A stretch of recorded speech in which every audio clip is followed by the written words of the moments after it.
তো যাদের ব্যাঙ্কে অ্যাকাউন্ট রয়েছে এবং যারা এটিএম ব্যবহার করেন তার জন্য কিন্তু বিশাল বড় একটা নিউজ রয়েছে। তো এবার থেকে প্রতিটি ট্রানজ্যাকশন কিন্তু কাটবে 23 টাকা চার্জ। তো এখানে নিউজে কী বলা হয়েছে সেটা জানবো আজকের এই ভিডিওতে। তো এখানে আপনারা দেখতে পাচ্ছেন যে এটিএম থেকে টাকা তোলেন 1 মে থেকেই প্রত্যেক লেনদেনে দিতে হবে কিন্তু 23 টাকা চার্জ। তো এখানে কী বলা হয়েছে, তো এটিএম উইথড্রল ফি হাইক।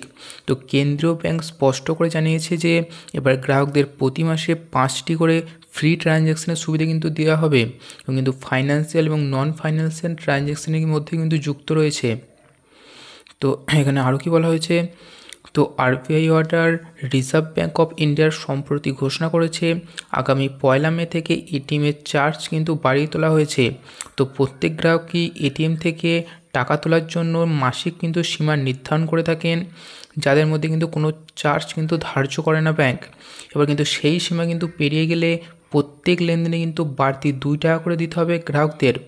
অর্থাৎ আমরা প্রত্যেক মাসে কিন্তু 5টি ট্রানজ্যাকশান আমরা কিন্তু ফ্রি পাবেন এবং আমাদের তার পরবর্তী ট্রানজ্যাকশান অর্থাৎ 6 নম্বর ট্রানজ্যাকশান দিয়ে কিন্তু আমাদের 2 টাকা এক্সট্রা কিন্তু আপনাদের দিতে হবে। তো এটিএম থেকে মাসিক সীমার বেশি টাকা তোলার ক্ষেত্রে প্রত্যেক লেনদেনে কিন্তু 23 টাকা করে চার্জ গুনতে হবে গ্রাহকদের। তো এতদিন পর্যন্ত এই চার্জ ছিল 21 টাকা প্রতি লেনদেনে। অর্থাৎ রিজার্ভ ব্যাঙ্কের যে ব্যাঙ্কগুলি 2 টাকা করে এটিএম উইথড্র ফি বাড়াতে চলেছে 1 মে থেকে।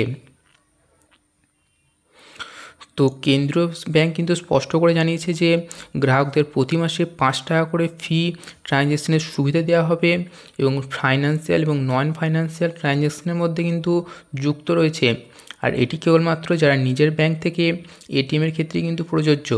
আর তাছাড়া কিন্তু অন্য ব্যাংকের এটিএম থেকে টাকা তোলার ক্ষেত্রে মহানগরগুলিতে মাসে 3টি এবং অন্য নন মেট্রো শহরে মাসে কিন্তু 5টি ট্রানজ্যাকশন ফ্রি পাবেন গ্রাহকরা।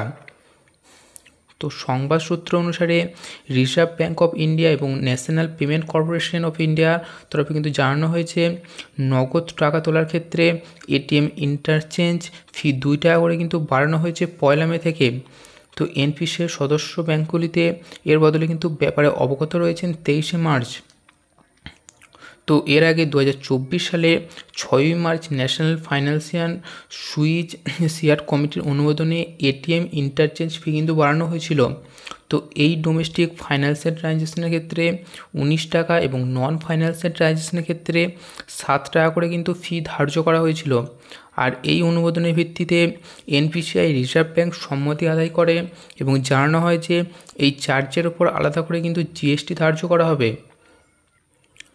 তো 1 মার্চ থেকে চিঠিতে আরবিআই এনপিসিআই জানিয়েছে যে এবার থেকে এটিএম নেটওয়ার্কে নিজেরাই তারা কিন্তু ইন্টারচেঞ্জ ফি নির্ধারণ করে দেওয়া উচিত। তো এনপিসিআইয়ের মাঝে বেশ কয়েকবার রিজার্ভ ব্যাঙ্কের কিন্তু অনুমোদনক্রমে পরিবর্তিত ফি জানানোর প্রকাশ করেছে। তো এর সদস্য ব্যাঙ্কগুলিতে অবগত করেছেন যে এই পরিবর্তিত ফির ব্যাপারে আগামী কিন্তু 1 মে থেকে কিন্তু কার্যকর করা হবে।